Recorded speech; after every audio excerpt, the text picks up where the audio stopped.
everyone, my name is Chloe, and today I'm going to give a very brief introduction to how you can begin using Bootstrap with your React projects.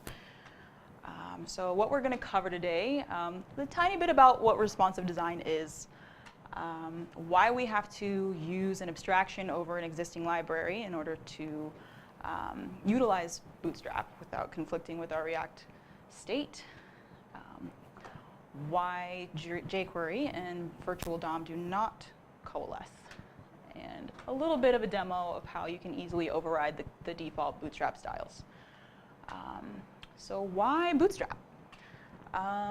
Twitter actually released this as a public tool about a couple of years after using it as an internal style guide for their front-end internal tools. So previously, different developer teams were using different libraries. They were building things from scratch for every new feature.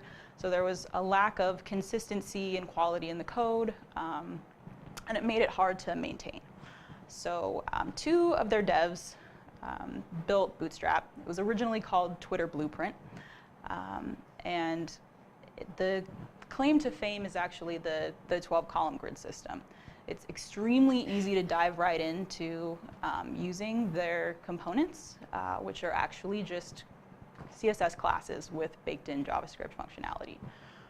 Most people use it as a simple linked tag in their HTML head so that they can have the most up-to-date stable version. But you can actually download it and customize the default styles with a .config file. I typically recommend, especially for your smaller projects, just to override the styles with your own style sheet. Don't use 4.0 right now. It's not stable. OK. So why React Bootstrap? Well, it's a really simple answer. jQuery is basically defeating the purpose of the reason why you're using React, which is an efficient re-rendering of only DOM elements that need to change with different actions that are happening with your UI. So with jQuery, you're using event emitters to manipulate individual DOM elements, but the entire DOM re-renders when you do that. But with React, that state change is optimized. So their diffing algorithm essentially looks at a node and all of its children. In this case, it's actually looking at your previous state as well as the next state based on an action that's been dispatched. And based on any mutations that it sees as it iterates recursively over the children, it re-renders those in the virtual DOM and then directly manipulates those on the actual DOM. So the flow of state change looks a little something like this. You have your previous state. There might be some text and a div, and a user clicks on a button that dispatches an action. And so the next state is rendered on the virtual DOM based on that state change. And the diffing algorithm iterates over the children of both the previous and next state and recognizes those mutations and re-renders the DOM. But only that specific image, in this case, is being re-rendered. The rest of the DOM isn't. So it is extremely fast compared to using classic Bootstrap. So the way that React Bootstrap comes packaged is with components that represent the individual Bootstrap classes. So for instance, this is a Navbar that is right now just using the Navbar default, Navbar fixed top, all of the navigation classes that come baked in with Bootstrap. And you can see that it's pretty verbose. It can be really hard to follow. There's a lot of repetition with the different class names that all have different specific styles that are baked in. But when you're using the React Bootstrap components, the repetition is not there. There's no more redundancy. And you still have the same class names that you recognize, but they're actually the names of the components instead. So it's a lot easier to read. It's semantic, and it's much easier to maintain.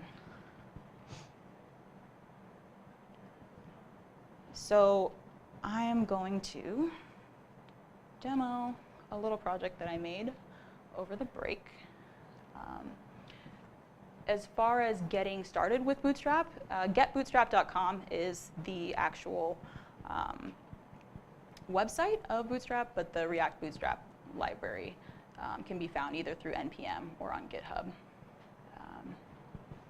So let's see. So this is a very simplified version of LearnDot. And you can add campuses, add students, update their information, and all of this was built using the Bootstrap, the React Bootstrap components. But they're highly customized, and I can show you the difference here just by turning off my style sheet and then refreshing here. Hideous, right? I mean, you can see the general styles that are built in with Bootstrap, but it's definitely, you know, the sizing is off. There's no padding on the top, so things are sitting under the Navbar. So you still have a little bit of work to do in order to take the grid system that you've built with the components and make it into something that looks good. So the easiest way to see exactly what you need to manipulate with your style sheet is to just do a simple inspection of the thing that you want to change. And the trick is to really inspect deeper than you might realize, because there's very small nodes inside of different elements. So for instance, if you wanted to change the color of the icon bars, you actually have to inspect the span so that you can be grabbing the right thing. So in order to change the color of that, you actually have to access the Navbar toggle class and the icon bar in order to change that. So we can just change it to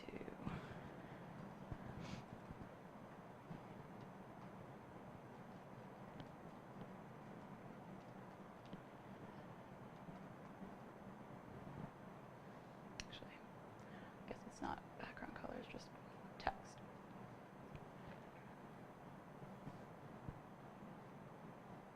Oh, it's not working. The other important thing that you need to know is that in order to override Bootstrap styles, you're often going to have to use the word important with an exclamation point in front of it. Otherwise, you're not going to see any changes. So if I go back here and I turn my CSS back on,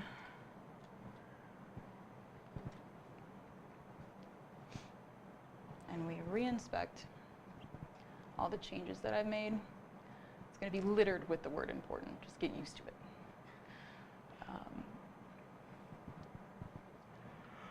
You can see all of the initial styles are crossed out. And for instance, this table here we'll look at. These are all the things that are baked in. And all of this underlying here is the styling that I have input. So it's very easy to use. It can be frustrating in general to use CSS. A lot of folks try to avoid the entire front end because they can't stand specifically getting the styles that they want. Bootstrap helps you kind of cut that time in half, but you have to do a little bit of extra work to get the styling to be just right. If you need help with that, feel free to reach out to me on Slack. I'm up late, I can always help you. But this concludes my presentation, so enjoy the rest of your day.